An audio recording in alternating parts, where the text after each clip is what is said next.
कृष्ण वसुदेव और देवकी की 8वीं संतान थे। कृष्ण का जन्म भाद्रपद मास में कृष्ण पक्ष में अष्टमी तिथि रोहिणी नक्षत्र के दिन रात्रि के 12 बजे हुआ था।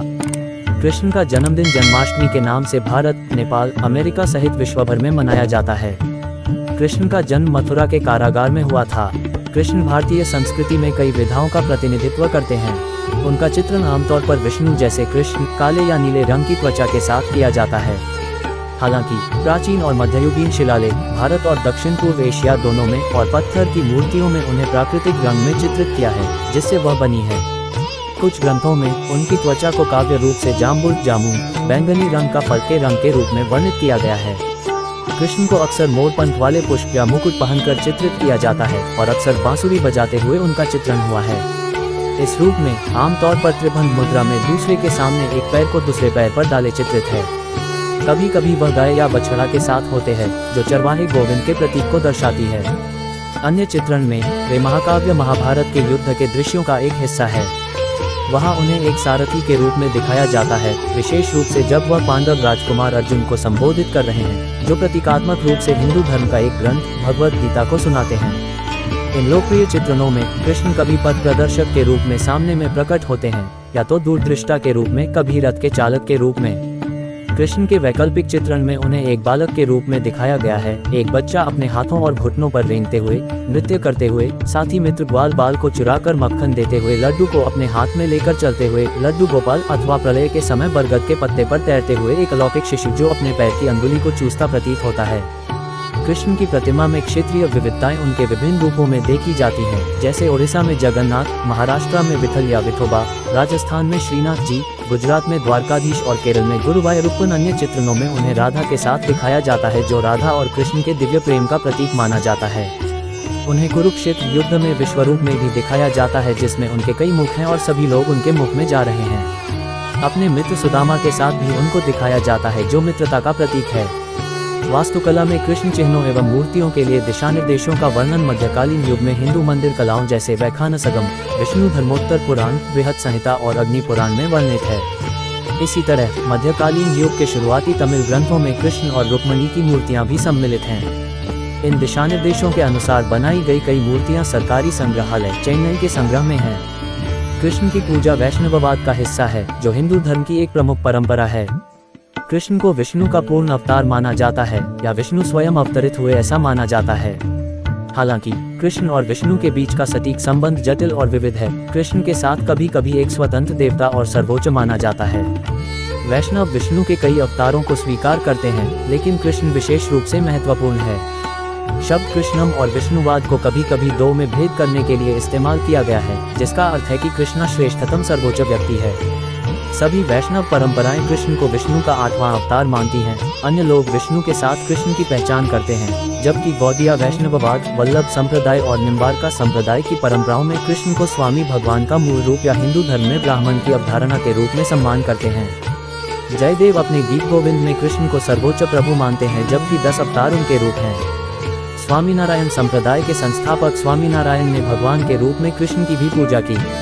बृहद कृष्णवाद वैष्णववाद में वैश्विक काल के वासुदेव और वैदिक काल के कृष्ण और गोपाल को प्रमुख मानते हैं। आज भारत के बाहर भी कृष्ण को मानने वाले एवं अनुसरण एवं विश्वास करने वालों की बहुत बड़ी संख्या है।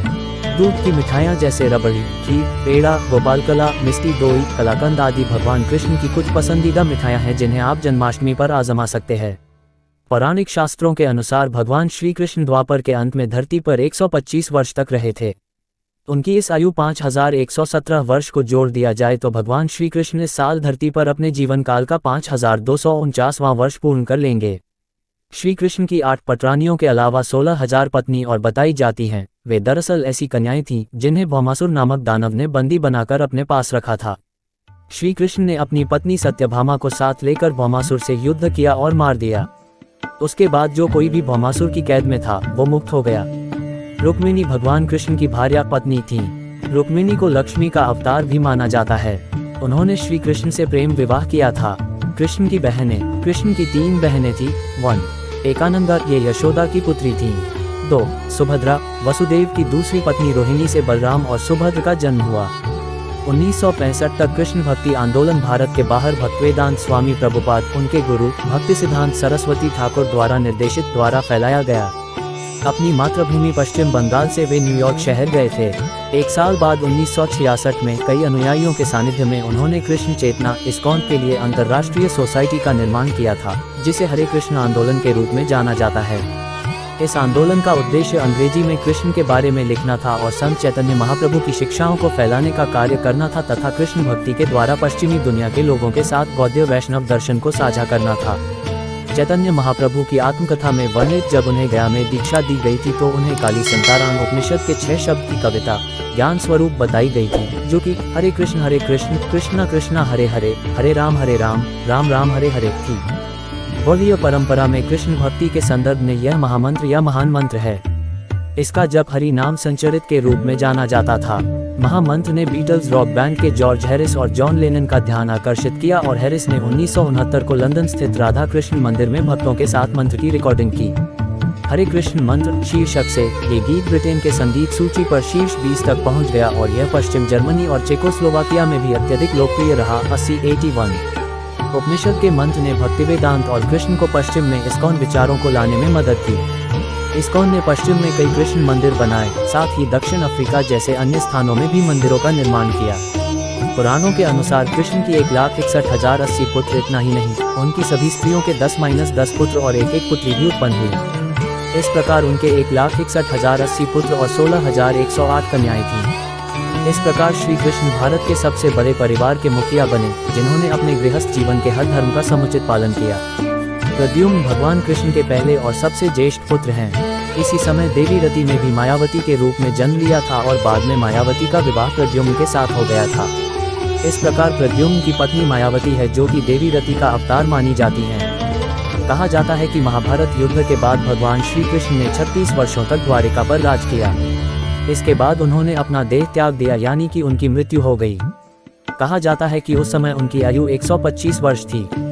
भागवत पुराण के अनुसार भगवान श्री कृष्ण एक दिन एक पीपल के पेड़ के नीचे विश्राम कर रहे थे। तभी जरा नामक एक बहेलिये ने श्री कृष्ण को हिरण समझकर दूर से उन पर तीर चला लिया, जिससे उनकी मृत्यु हो गई।